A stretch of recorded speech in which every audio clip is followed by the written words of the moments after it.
overthinking about the wrong thing.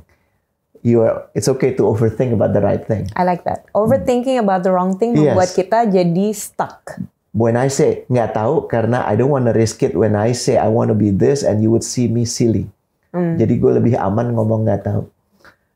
Overthink about how Dewi would perceive me when I say certain thing. I love knowing the essence of a word.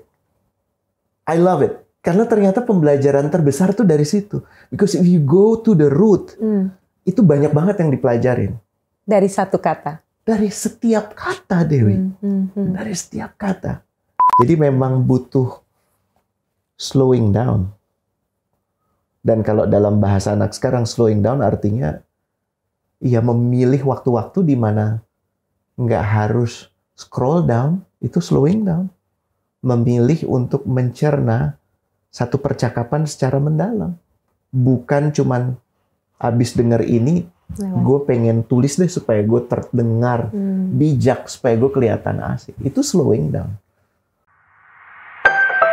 Orang-orang menarik selalu bermain dengan pola yang berbeda. So, what does it take to be a game changer? Namanya mulai dikenal publik sejak ia menulis sebuah buku berjudul Your Job is Not Your Career, yang laris di pasaran hingga ia dikenal sebagai konsultan sumber daya manusia. Semua yang ia tulis dalam bukunya adalah pengalaman hidup yang pernah ia jalani. Meet my guest, Rene Suhardono. Masya Allah. Assalamualaikum warahmatullahi wabarakatuh. Waalaikumsalam warahmatullahi wabarakatuh. Sehat Mas Rene. Waras, sehat. Alhamdulillah. Terima kasih. Mudah-mudahan aku waras juga ya Mas. Insya Allah itu yang kita coba jaga. Paling mahal itu sekarang. Iya benar. Waras. Hai Mas. Happy to be here, Masya Allah. Thank you so much. Aduh doain ya Mas. Bismillah. Harus banyak belajar, tetap mohon ilmunya. Jadi beban. Cari yang lain dah. Gitu sih. Masya Allah. No, Mas Reno, you've been giving. Ya selama ini kan kalau kita ada apa-apa, Mas Reno masukkan dong apa yang harus diinin, and then you give your insights, and that's where magic happens. Masya Allah. If I can be of help, happily. Ya. Tapi artistic is far from it. But just by sitting here, senang banget gitu karena it looks so clean, pas. Terima kasih udah mengundang. Masya Happy Allah. banget. Masya Thank you Mas Rene. Yes. Thank you. Mas boleh kita langsung ya? Silakan. I'm ready with my questions, and the first question is, kan semua orang pasti kenal Mas Rene sebagai career coach. Really? Okay. Ya, setidaknya aku kenal Mas Rene sebagai career coach. Okay. Sebenarnya apa sih hal yang harus dibenahi dalam setiap orang yang mau mencemplungi dirinya di dalam dunia kerja? A very interesting question, bisa dijawab dari berbagai angle. Pekerjaan itu nomor satu adalah alat memberikan konteks kita tentang kehidupan ini. Ya. Ada istilah profesional, dan ini menarik karena banyak yang kemudian salah kaprah dari kata itu. Profesional itu dipersamakan dengan kalau gue dibayar, itu artinya gue profesional. Padahal profesional sendiri berasal dari kata dasar profesio, in Greek, yang artinya promise you make to the public, atau janji publik. Ya. Sehingga dalam kapasitas apapun, dan ini diawali saat dunia masih jauh lebih simple, di era Yunani dulu, kalau orang mau jadi katakanlah a carpenter, ya mau jadi carpenter, tukang kayu, maka cara dia adalah belajar dari tukang kayu yang sudah menjadi tukang kayu, dia ngikut sampai satu titik di mana si tukang kayu itu bilang, you're ready. And then he would take you to the market, di mana orang-orang saat itu ngumpul, dan dia diminta untuk mengucapkan janjinya, bahwa sebagai tukang kayu, saya akan memberikan jasa terbaik saya. Jadi it's a promise you make to the public. Pekerjaan itu sendiri sebenarnya konteksnya lebih awalnya sebelum bicara soal profesio itu tadi, janji kepada publik, adalah pemahaman soal diri. Jadi, how can you promise something kepada orang lain, tapi you're still unclear about yourself? Tidak jelas tentang dirinya sendiri. Betul. Dan pada saat bicara kenal diri, justru lucunya kita sering dengar kemudian, oh gue udah tahu. Saya udah kenal diri saya. Saya tuh introvert. Kalau di MBTI, saya tuh INFJ. Saya tuh ya begini, so you take it or leave it. Padahal yang dimaksud kenal diri bukan sekedar kenal nafsu, bukan sekedar kenal ambisi, tapi kenal tata kendali diri, kenal bagaimana bisa terus mengembangkan diri, kenal topeng-topeng diri untuk bisa dibuka satu persatu. Dan kenal aspirasi. So karir itu sebenarnya itu proses memaknai konteks yang terjadi di sekitar. Tapi sebelum itu, bagaimana saya memulai journey ke dalam diri saya untuk lebih memahami diri saya. Oke, based on that answer itself, ini kayaknya aku udah salah nih Mas. Ya, pertama dulu I never had that. Kan kita harus belajar dengan orang ya. Selalu. Nah, dulu nyanyi belajarnya cuma asal-asalan, Mas. Nggak pernah berjanji dulu ya. Kalau kita ngomongin profesi, I thought that was my profession. Nggak pernah janji kepada publik bahwa saya akan begini. Tapi secara instingtif menurut saya, Dewi sudah melakukan itu. Ya betul, tidak ada guru yang mungkin mengajari menyanyi. Tapi Dewi kan pasti punya referensi. Ada sih, akhirnya Mbak Berta. Tapi kan sebelum itu kayak messy, it was very messy. That's why kita akhirnya akan dipertemukan dengan orang-orang yang tepat. Cuman perhatikan bagaimana waktu mungkin Dewi kecil memperhatikan begitu banyak hal. Tapi kenapa yang nempel menyanyi? Gimana? Kenapa Mas? Iya, kenapa? Itulah yang disebut Sang Pencipta itu sudah menitipkan segala hal yang kau butuhkan untuk bisa berkiprah dalam kehidupan ini. Dan caranya adalah jujur kepada diri sendiri. I'm so sure you were being honest pada saat mengatakan, I'm attracted to this. Why? Karena pada saat saya ngelihat who is your reference? At that time, Mariah Carey, Whitney Houston waktu ngelihat tuh, you can watch any other thing. Tapi lewat aja gitu. Tapi pas itu, magic happen. Ada chemical mungkin reaction di dalam diri yang mengatakan, watch for a little bit more. Get to know more. Learn how by yourself. Yeah. Jadi secara tidak langsung, orang-orang yang tadi Dewi sebut, walaupun Dewi nggak pernah bertemu dengan mereka, sudah menjadi guru. Dan itu sudah terjadi. Proses itu sudah terjadi. Jadi pada saat kita bicara pendamping dan pembimbing itu tidak senantiasa kita bertemu secara fisik. Bagaimana mungkin sebuah karya Imam Besar Al-Ghazali, Ihya Ulumuddin, bisa mempengaruhi orang yang hidup 1200 tahun. Setelah beliau, namanya Rene, yang masih berusaha memahami. Itu artinya cara beliau membersamai saya itu adalah dengan karyanya. Dan sekarang Dewi sudah mengambil peran membersamai banyak orang. Pada saat melihat semua pilihan-pilihan hidup Dewi, pada saat melihat menyimak perkataan Dewi, itu sudah menjadi guru dalam proses itu. That's how it is. Sounds simple. It is. Kadang-kadang kita yang senang bikin jadi complicated ya. Asli. When you break it down like that, iya ya. Tapi ini Mas, sekarang ini kita lagi melihat millennials atau mungkin the younger generation of kids who are sedang mencari jati diri, sedang melewati proses yang mungkin kita sudah melewati. Right. Nah, banyak anak-anak muda mereka ambil sebuah jurusan, let's say they find the teacher, mereka menemukan gurunya, dan setelah lulus gak ada hubungannya ketika mereka memilih sebuah pekerjaan. Is something wrong? No. Could it be improved? Yes. Tapi something wrong nggak perlu dilihat seperti itu. Karena, well, let's just say guru itu definisi yang paling simple diperdalam dulu aja. Bahwa guru itu is a Sanskrit, bahasa Sanskerta. Do you know the meaning? Yunani terus Sanskerta. Yes, Sanskerta. No, I don't know the meaning. You would be shocked. Amazed. Okay. It means the destroyer of darkness. Guru. Penghancur kegelapan. Keren ya? Jauh.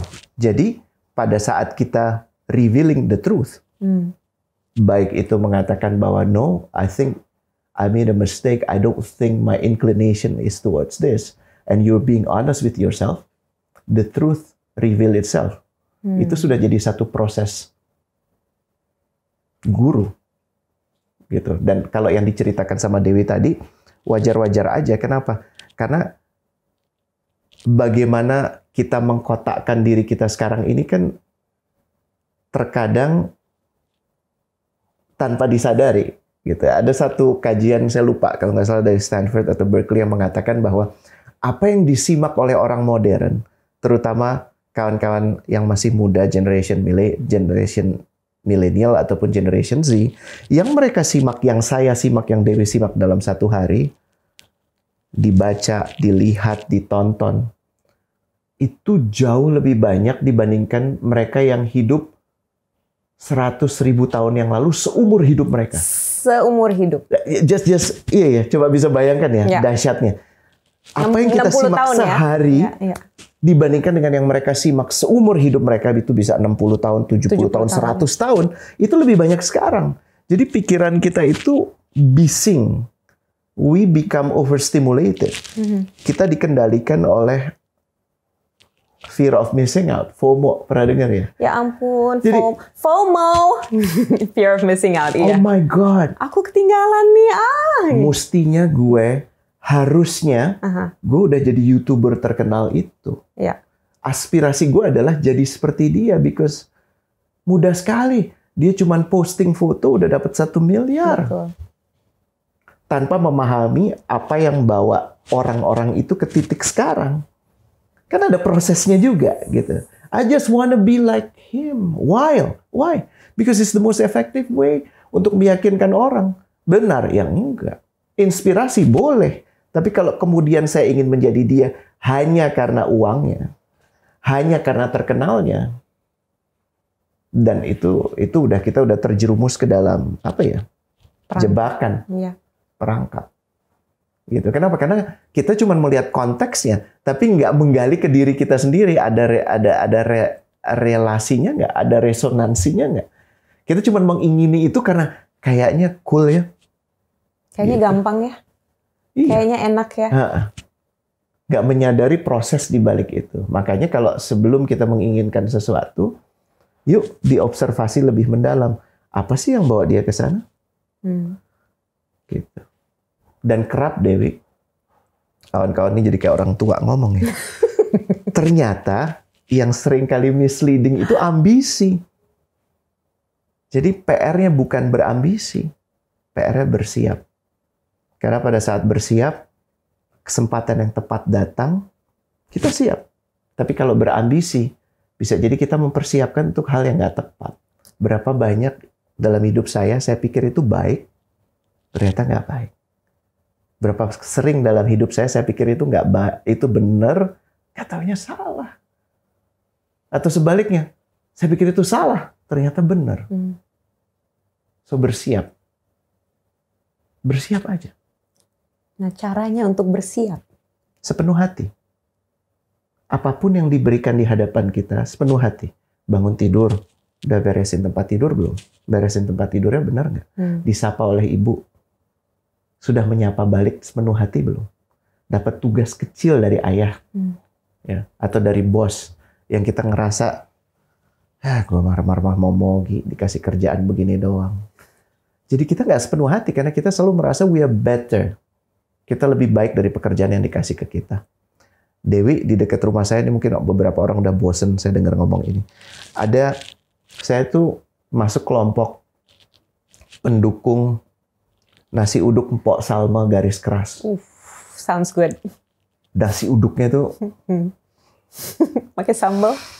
Sambalnya itu dicampur sama balado telur. Yang digorengnya tuh pas jadi rada crispy di luar, dalamnya tuh moist banget. Yeah. Terus ada ada ayam gorengnya yang luarnya tuh crunchy coklat gitu, dalamnya masih juicy dan matang. Dan jangan lupa Dewi, nasi uduk itu butuh balance antara kering dan basah, antara asin dan gurih, just right. Mpok Salma setiap kali saya pesen, dan pastikan kalau Dewi mau pesen sebelum jam 10, karena lewat jam 10 udah habis, selalu memberikan itu. Hands down. My day become better kalau makan nasi uduk Mpok Salma. Wait, she's been doing it for more than 20 years. Right. It's just nasi uduk. Tapi dia lakukan When you do itu it right. sepenuh hati. Yes. Pernah lihat nggak sih saya? Makanya coba deh ya kalau mau lihat orang sepenuh hati itu paling banyak konsentrasinya di Jepang. Pergi ke Jepang. Benar. Lihat gimana sebuah kedai mie ayam cuman cukup buat 8 orang. Di mana economies of skill-nya? Atau kopi cuman cukup buat 3 orang di depan dia. Kita berhadapan dengan dia dan dia akan memberikan the best that he could give. Chopping onionnya mesti yang terbaik. Shallot, sorry. Ya, kuahnya tuh harus nggak terlalu panas, nggak terlalu dingin. Right smack in the middle. Gimana? Itu sepenuh hati. Kita meninggalkan itu. Kita serampangan. Atas nama yang penting gue dapat banyak deh. Yang penting gue followernya naik dah. Yeah. So we miss out the opportunity of being good at what you should be doing. Agama kita, saya Muslim dari Muslim. Masta ta'tum. That's the essence of it. Apapun yang diberikan oleh Allah di hadapanmu sudah sepenuh hati belum? Jadi harusnya yang memberikan contoh kesepenuhhatian adalah we as Muslim. Because that's the minimum requirement. Right. Minimum requirement. Gitu. Ya, sepenuh hati. Dalam banget. Ini baru awal loh Mas. Ini baru awal. Masya Allah. But you also mention, which is interesting, jujur. Sepenuh hati dan jujur. Same atau ada arti lain dari kata jujur? Jujur itu akan mengantar pada sukacita. Kenapa? Hidup jadi nggak terbebani. Ini Rene ngomong ke diri sendiri, tidak mencoba meyakinkan siapapun, berusaha meyakinkan diri sendiri. Berapa banyak kita lebih mudah untuk nggak jujur saat itu, supaya kita bisa lolos, supaya kita bisa mudah. Tapi di belakangnya akan compounded efeknya itu lebih besar. Jadi kejujuran itu idenya adalah be comfortable in your own skin atas segala kekurangan dan kelebihan. Bukan kemudian, ya ini gue, lo terima gue. Bukan. Tapi ini lebih ke internal dialogue. Bahwa this is how I feel, this is where I am, this is what I did, and I accept that. Itu jujur tuh esensinya itu. Jadi membawa ke elemen kedua, sebenarnya sukacita. Ya, nggak ada beban. Ya, kenapa gue nggak perlu mengingat-ingat kok? Kan orang jujur kan enaknya dia nggak perlu mengingat-ingat karena dia hanya tinggal memberikan apapun apa adanya. Ya sudah.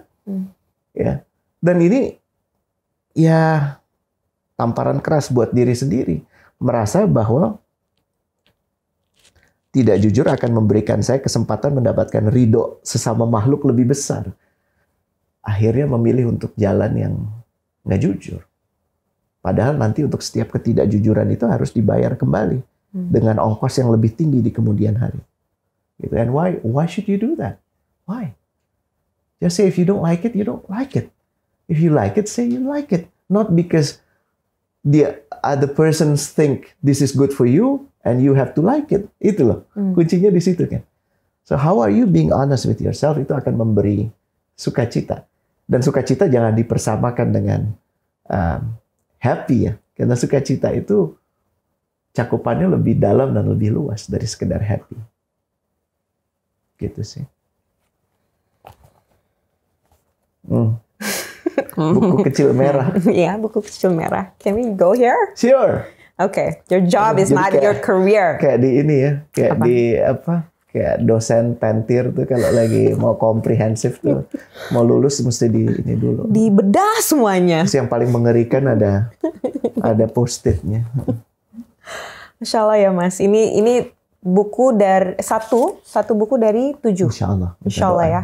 In the works in the process. Works in the process. Okay. Please help me with the second one untuk menuliskan kata pengantar. Masya Allah. Bismillah. Bismillah.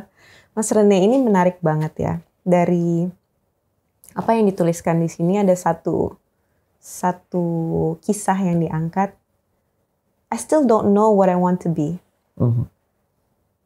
Dan ketika orang itu jujur, I don't know. Dan hari ini banyak sekali. What do you wanna do? I don't know. Pengen berkarya apa? Mau kuliah apa deh? Mau bidang apa? Just choose. I don't know. What's wrong? Itu jujur, tapi nggak bener kan sebenarnya, Mas? Well, it's the first step. Jangan berhenti di anak tangga pertama. Pada saat saya tahu tidak tahu, dan langkah berikutnya mencari tahu, lebih banyak tahu.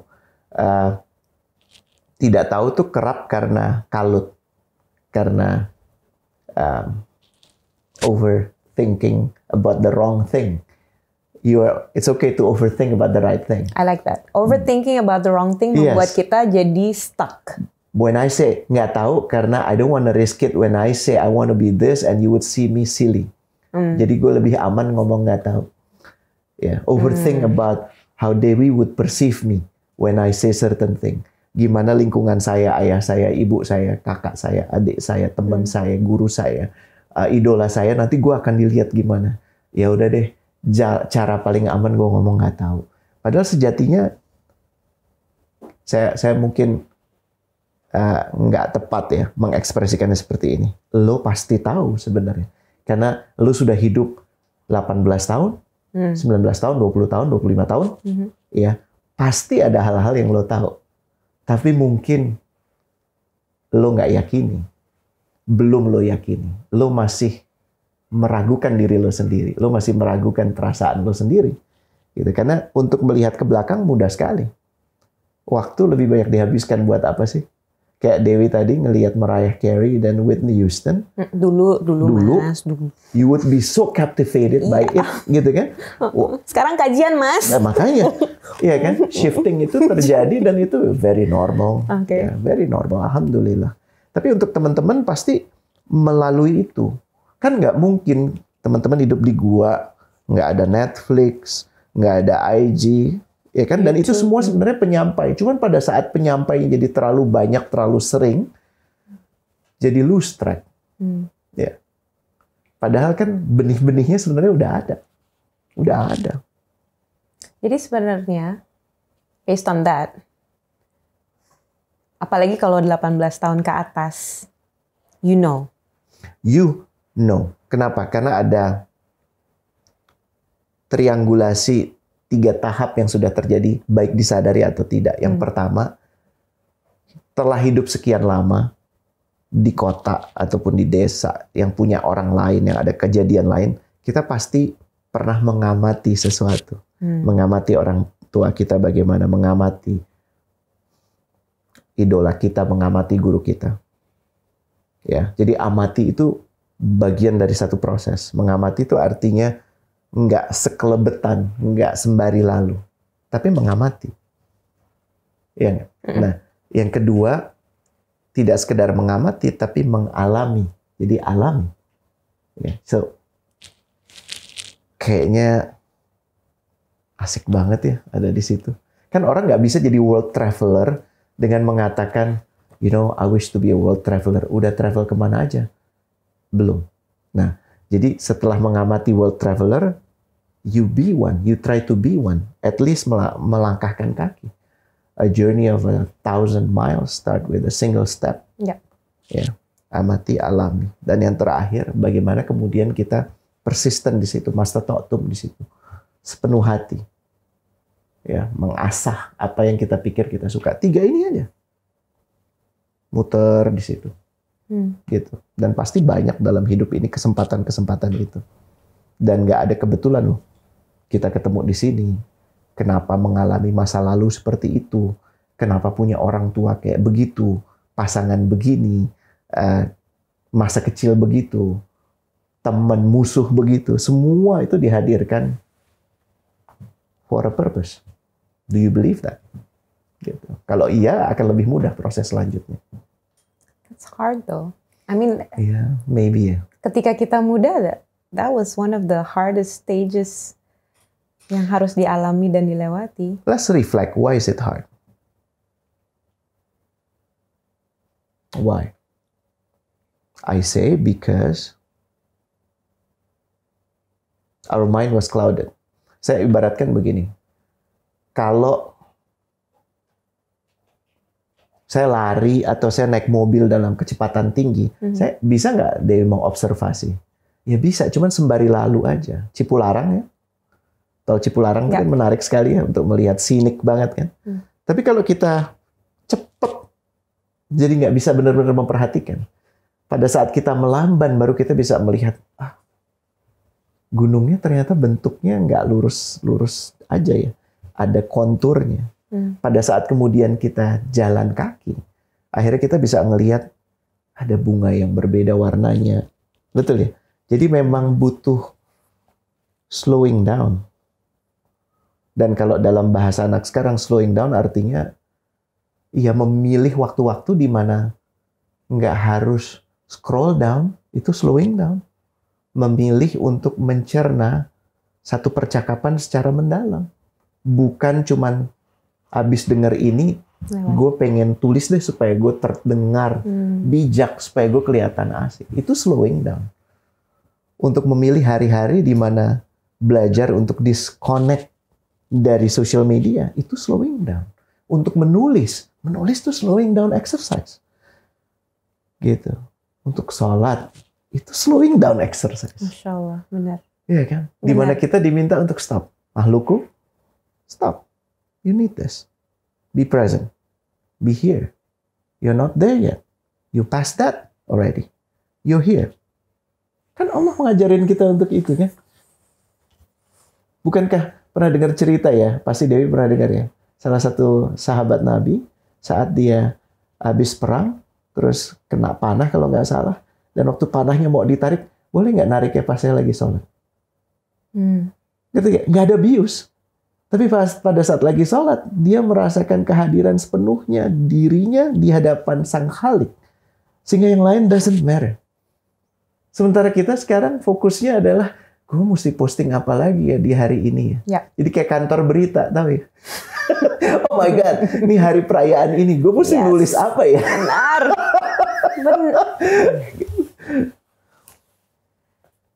That's deep, Mas. That's really deep. Emang semuanya serba instan, cepet, everything needs to be done now. Belajar untuk slow down. Slow down. Nafas. Inspirasi. What does it mean, Dewi? Inspirasi. Untuk belajar sesuatu yang baru. Mendengar dan melihat hal-hal yang bisa membangkitkan Masya Allah. Semangat di dalam diri kita lagi. There is clue in language. There is clue in word. Inspirasi is from a Latin word. Okay. Inspirare. Inspirare means to breathe. You cannot breathe the breathing that has passed. You cannot breathe your breathing for tomorrow. You can only breathe what you breathe now. Nafas itu kan diberikan pada saat kau bernafas, tapi kerap kita nggak menyadari saat kita bernafas. Jadi inspirasi, kata itu disebut, sekarang kita kayaknya inspirasi itu kalimat bijak gitu. Padahal inspirasi paling simpel artinya rasakan saat kau bernafas. Kapan lu merasa bernafas? Saat lu hadir sepenuhnya. Memilih untuk hadir. Dan nafas kan cuma boleh satu nafas dibuang. Nggak bisa dua nafas kan, aneh. Atau fokus cuman keluarin nafas doang kan nggak bisa juga. Iya. Ya. I love it. Masya Allah. I love that. Nah, mengerti tentang passion. Well. Here we go. Mea culpa, my fault. Banyak ngomongin passion dan bisa dijelaskan dengan berbagai macam pendekatan. Tapi pada esensinya passion itu anak tangga pertama yang perlu dilalui. Tapi jangan berhenti di situ. Jangan cuma ngomongin passion. Passion itu bukan untuk pembelaan. Supaya lo ngerti gue. Supaya kemudian gue punya excuse untuk keluar dari perusahaan ini. Supaya gue bisa punya excuse untuk bilang sama emak gue bahwa you don't know my passion, ma. Gitu. Bukan itu. Passion itu kalau disimpelkan. Bahasa apa lagi nih, Mas? Enggak. Oh, enggak. Supaya lebih mudah ya. Karena passion itu sendiri, kalau if you want to know the meaning is dramatic. Karena passio it means suffering. Suffering. Suffering. It's from a Christian word yang artinya Nabi Isa bersedia untuk menderita untuk kemudian menyelamatkan yang lain, dan dalam penderitaannya itu dia mendapatkan kebahagiaan. So ada imbalannya itu bukan penderitaan yang dirasakan, tapi bagaimana orang lain bisa selamat, tapi dalam prosesnya sehingga penderitaan itu menjadi asik, menjadi bearable, bahkan menjadi bukan cuma acceptable, tapi desirable. Menarik ya. Banget. So jadi beda ya? Jadi Iya. beda. So passion itu sendiri kalau dimudahkan ada 3 komponen. Pertama, terletak pada segala aktivitas. Makanya buat orang-orang yang kerap mengatakan passion gue tuh bikin seneng orang. Ya lo mau ngapain? Lo mau nyanyi, lo mau mijet orang, gitu kan? Semuanya bisa bikin. Bukan ya. itu. Passion you gotta do it. Ya. Ada aktivitas, ya. Terletak pada segala aktivitas, ya. Yang membuat diri itu komponen kedua, bukan orang lain, diri. Ya, kenapa lo seneng ngelakuin ini? Habis kalau gue ngelakuin ini, orang yang lagi gue demenin muji sih. Tunggu. Jadi lo seneng ngelakuin ini karena lo seneng ngelakuin atau karena dipuji? Karena dipuji, berarti bukan. It's not a passion. No, jadi Salah. lo segala aktivitas membuat diri bukan orang lain, ya. Nah ini yang paling penting, merasa berdaya. Belum tentu berdaya, tapi merasa berdaya. Merasa berdaya artinya apa sih? Dikuatkan, dimampukan, dibisahkan, ditabahkan, disabarkan, seterusnya. So imbalannya imbalan passion apa sih? Mengerjakan pekerjaan itu sendiri. You take money out of the equation. Ya gimana kalau passion nggak ngasilin duit? Emang passion nggak ngasilin duit. Yang ngasilin duit itu namanya pemikiran finansial, pemikiran ekonomi, which is another chapter.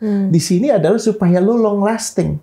Karena pada saat lo mengerjakan aktivitas itu dan lo demen ngerjainnya, lo akan long lasting. Ingat, dari aktivitas jadi kebiasaan, dari kebiasaan jadi kebisaan, dari kebisaan jadi kepiawaian. Dan orang-orang hanya bisa memunculkan karya istimewa kalau dia piawai. Lalu baru memahami kebiasaan baru. Tapi lo udah pengen disebut piawai. Ya nggak bisa. No shortcut process. No shortcut. Gitu. That's passion. Supaya kita tuh, so that we would linger, so that we would persist, so that we would be resilient. That's passion. Tapi dipilih dong. Ya. Saya senang bicara, ya obviously.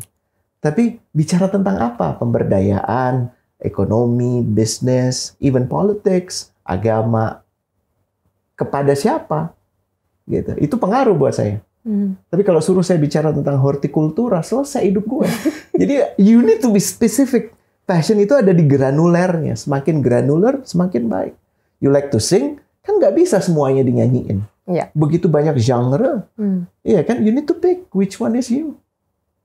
Gitu. Nah itu esensi dari passion. Penting, tapi nggak usah dipenting-pentingkan. Kasus nih ya. Ada orang yang merasa passionnya ya dulu misalnya, passionnya nyanyi atau ya di atas panggung dan melakukan hal-hal yang menghibur orang. Terus tiba-tiba berubah passionnya. Can passion change? Is it allowed to change? Yes, sebanyak bintang di langit. Maksudnya gini, semua yang dibutuhkan untukmu bisa berkiprah di dunia ini sudah dititipkan oleh Sang Pencipta. Nama bahasa Arabnya tuh Syakilatihi. Mas, di rumahnya banyak ini ya, dictionary. Semua bahasa itu dengan semua. No, I get so so messed up sih. Tapi I love knowing the essence of a word. I love it. Karena ternyata pembelajaran terbesar tuh dari situ. Because if you go to the root, itu banyak banget yang dipelajarin. Dari satu kata. Dari setiap kata, Dewi. Dari setiap kata. Dan Syakilatihi itu disposition, tapi karena ada tambahan kata tertentunya jadi predisposition. Sudah disiapkan. So it's not you. Don't worry. Allah knows best. It's not you. Siapa yang paling ngerti tentang lo? It's not you. I know what's best for you. So don't you dare think this is best for me. Jangan punya pemikiran seperti itu, yang tumbuh itu namanya ego.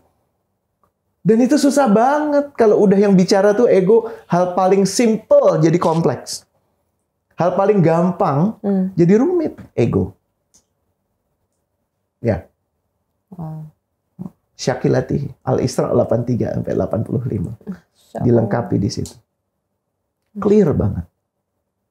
Kenapa kau diberikan itu semua? Supaya kau bisa berkiprah di sini. Esensinya apa? Supaya kau kembali kepadaku. Because I want you to be back to me. Dan di dunia ini, Allah kan mengatakan, yuk, ya, pastikan kau mendapatkan apa? Ihdinas syiratal mustaqim. Syirat itu artinya apa? Jalan. Dalam bahasa Arab itu jalan yang nggak ada jalan lain. Tapi berapa sering kita diajak untuk ketemu di jalan. Kan kalau ketemu di coffee shop gitu ya. Ini ketemunya syirat tuh artinya jalan. Ya, ada sabil, jalan kecilan lagi, ada torik, jalan lebih kecil lagi. Ya artinya apa? Selama kita ada di jalan itu, you're okay, I'm okay. And don't compare yourself with others. Iya, itu tuh. Paling berat kan itu. Ya. Ya, keep on comparing myself dengan orang lain. Bahkan akhirnya kita sibuk menguji keimanan dia. Nah, siapa lu? Nggak usah. Fokus pada mengasumsikan keimanan lu belum cukup. Gitu. Fokus untuk tetap ada di jalan itu. Semudah itu sih. Ternyata kalau kita memahami konteks dari kata dasar itu tadi, etimologi dari setiap kata. Banyak pelajaran insya Allah. Masih belajar juga kok. Tapi itu ya Mas. Kalau kita udah ngelewatin, udah paham, apalagi kita belajar dan you have the knowledge, ada ilmunya, baru kita bisa bilang semudah itu kok. Tapi bahkan orang-orang yang sudah punya semua itu akan bilang, tapi susah. Yes. Semudah itu kok, tapi susah. Nggak gampang. Dan sebagai manusia kita adalah makhluk yang lemah, hamba yang bodoh. Pelupa, dan pasti gagal. Even in our careers, dalam proses kita bekerja, mencari passion, gagal. Gagal itu ada.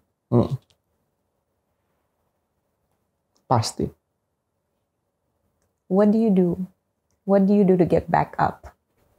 Karena banyak orang yang gagal dan merasa, okay, this is not for me, I'm done, thank you, next. A lot of people, banyak orang takut dan akhirnya give up. Padahal belum waktunya untuk give up. Almost there, almost there. Mungkin kita definisikan dulu the essence of failures itu sendiri. What is failure? What is true failure? Okay. Kegagalan sejati itu apa sih? Apa, Mas? Kembali ke desain pemahaman diri kenapa saya ada di sini. Saya ada di sini ini bukan cuma di studio ini, bukan cuma di Tangerang atau Jakarta, tapi kenapa saya ada di dunia ini? Kenapa sekarang? Jadi saat kita menakar berhasil dan gagal itu kontekstual. Karena kalau menakar berhasil dan gagal itu dengan ukuran yang salah, langkah-langkah selanjutnya salah dong. Ya kan? Nah, kalau udah mendapatkan itu, baru kita bisa mengatakan, ya saya gagal. Karena kalau buat saya sih, ini maaf kalau jadi terlalu spiritual atau religius. Ya. Dunia itu bukan tempat keberhasilan. Tempat keberhasilan itu di akhirat. Dunia itu bukan waktu keberhasilan. Waktu keberhasilan itu di akhirat. Kalau di dunia ini, tempat dan waktunya kita gagal. So it's expected.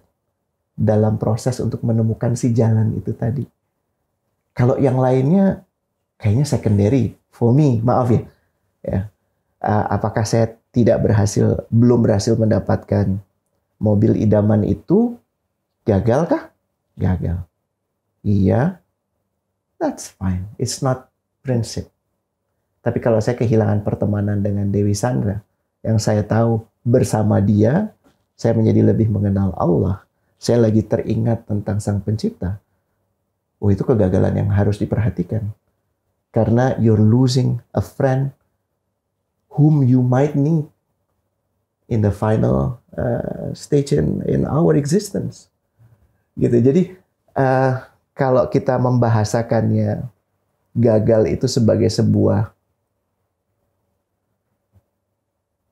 kelaziman, kita nggak mencita-citakan gagal, tapi maksudnya kita ngerti kok, this is not the place untuk kita merayakan keberhasilan.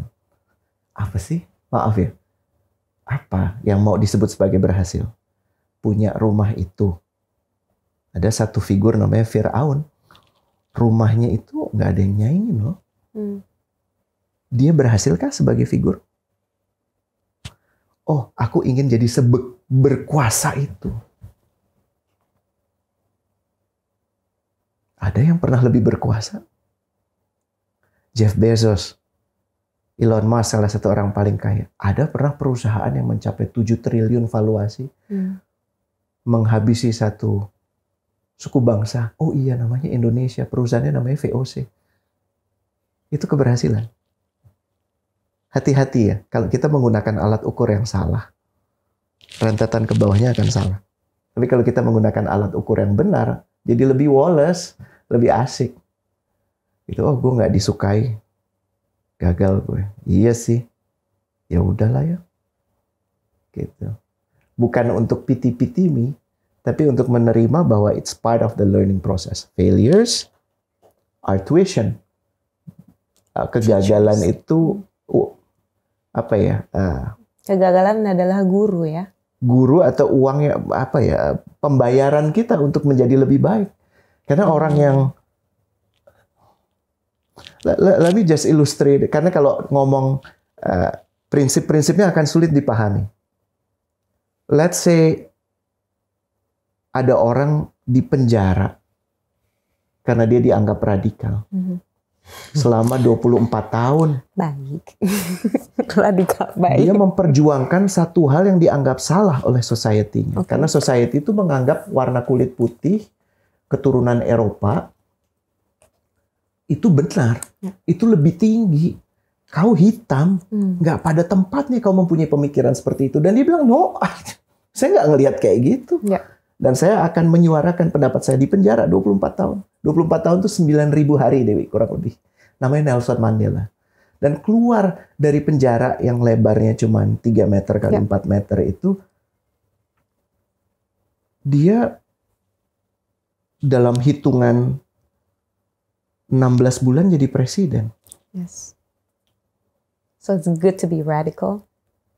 It's good to be radical about the right thing. Right. Dan pertanyaannya gini, orang di penjara itu kan gagal ya. Orang jadi presiden itu kan berhasil. Ini satu orang yang... Let me ask you, kapan Mandela itu gagal dan kapan Mandela itu berhasil? Apa kita hanya bisa mengatakan, oh waktu dia jadi di penjara itu dia gagal, waktu dia presiden itu dia berhasil? Enggak, dia tidak akan menjadi presiden yang berhasil kalau dia gagal di penjaranya. Dan langkah pertama, aku riset ya Dewi ya, yang dia tanda tangani sebagai presiden Afrika Selatan merdeka, Afrika Selatan yang tidak lagi melihat warganya sesuai dengan warna kulit adalah mendirikan Komisi Keadilan dan Persaudaraan. Di dalamnya dia memaafkan semua perbuatan yang pernah ditimpakan kepada dia. Dan semua kaum dia. Dewi, ini kalau gini aku jadi kayak mataku jadi berkaca-kaca gitu ya. Kelapangan hati seperti apa yang dibutuhkan? Orang yang dipersekusi selama 24 tahun, 9.000 hari, digebukin, dipukulin, dan keluar dia memaafkan. Segede apa hati itu? Selapang apa hati itu? Dan ini yang kemudian menjadi basis satu negara yang bermartabat. Keberhasilan menurut saya. Tidak ada kata lain.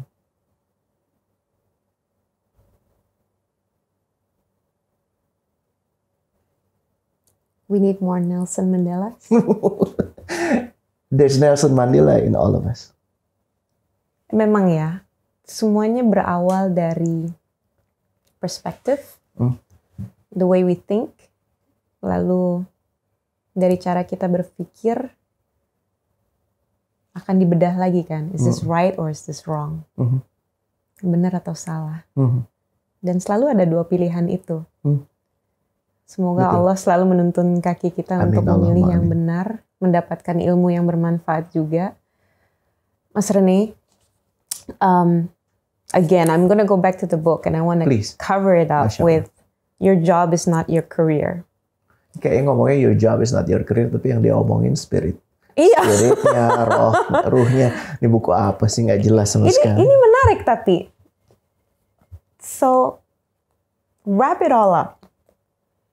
We're talking about jobs. Kita bicara tentang karir.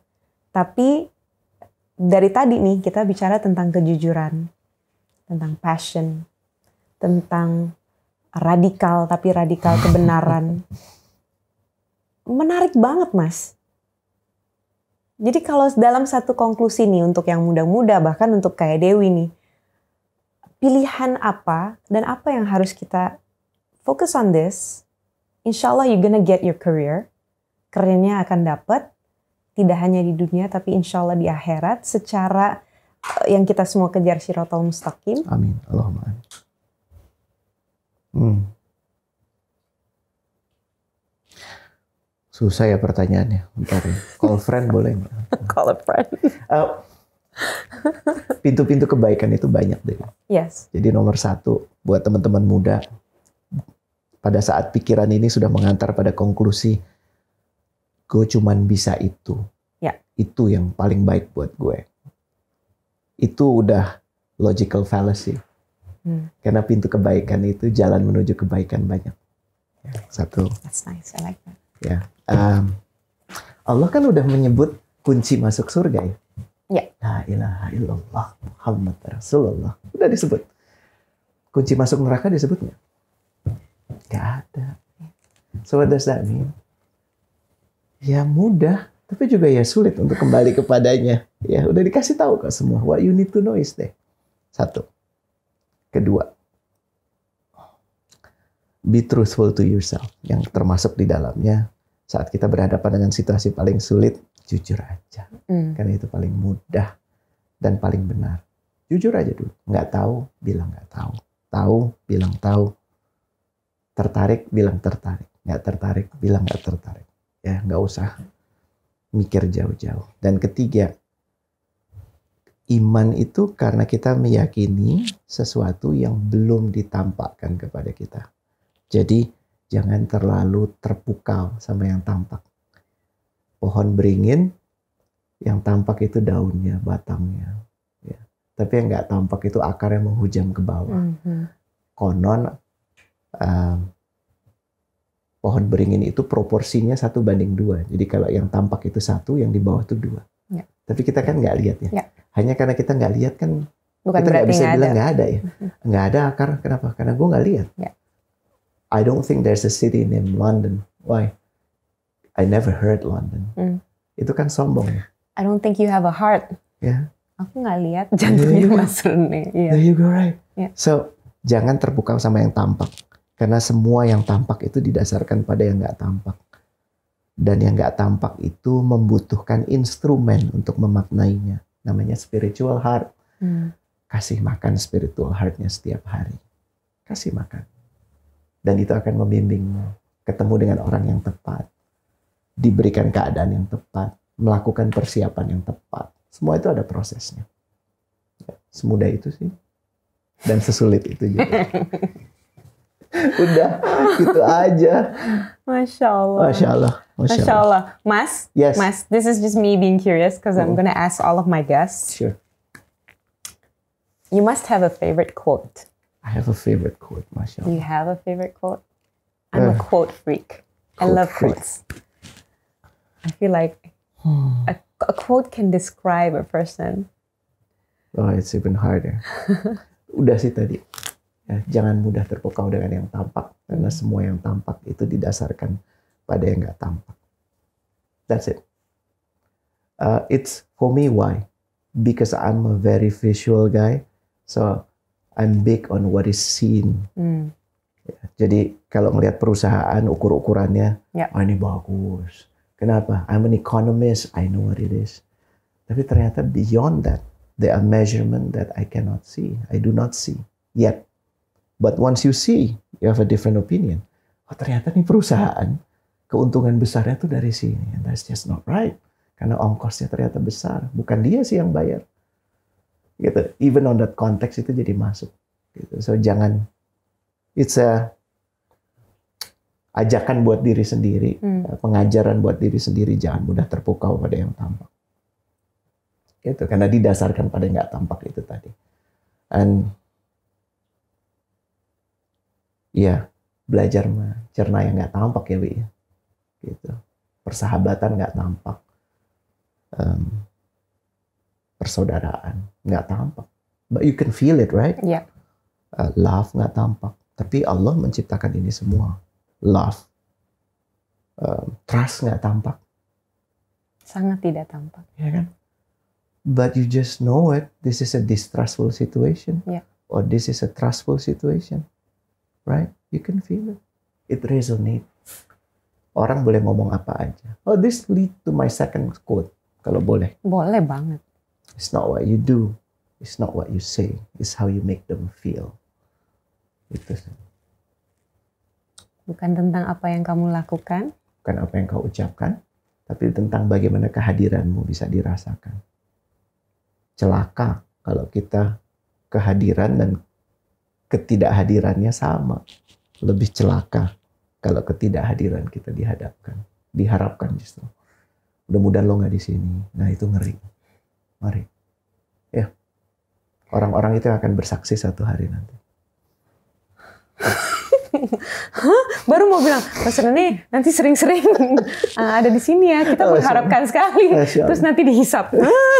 Berat guys. Ngeri, Wi. Ngeri emang. Ngeri. Lebih baik kita payahnya sekarang ya. Yes. Lebih baik kita payahnya sekarang. Gagalnya di sini nggak apa-apa dah. Tempat sukses, tempat waktu berhasil nggak di sini. Insya Allah. Masya Allah. Thank you, Mas Thank you so much for your time. Masya Allah. Kayak gue kebanyakan ngomong, maaf ya. Enggak. Di sini memang tempatnya untuk kita belajar. Hari ini belajar banyak nggak? More. Mas Rene, Masya Allah. Jazakumullah khair. Wah iya Ki, Masya Allah. Semoga nanti ada kesempatan ya. Berikutnya ya. Barokah buat buat kegiatan ini, inisiatif ini. Bismillah. Love the whiteness, the cleanness. It's not that clean yet, but we're getting there. Inshallah. We'll be looking forward to see your next episode. Bismillah. Ya, Bismillah. Thank you, Mas Rene. Sama-sama. Ditunggu buku keduanya. Inshallah, you will be part of it. One of 7. Kapan nextnya? Next month? Next month and a half. It's being designed dan masih nunggu kata pengantar dari 2 orang. Yang satu kayaknya tetap, namanya Sudirman Said. Yang satu namanya Dewi Sandra. Jadi Dewi Sandra punya waktu ya 2 minggu lah. PR, ya Allah, tolong ya Allah. Bimbing semuanya, kata-katanya. Masya Allah. Terima kasih ya, Masya Allah. Thank you, Mas Rene. Yes, thank you.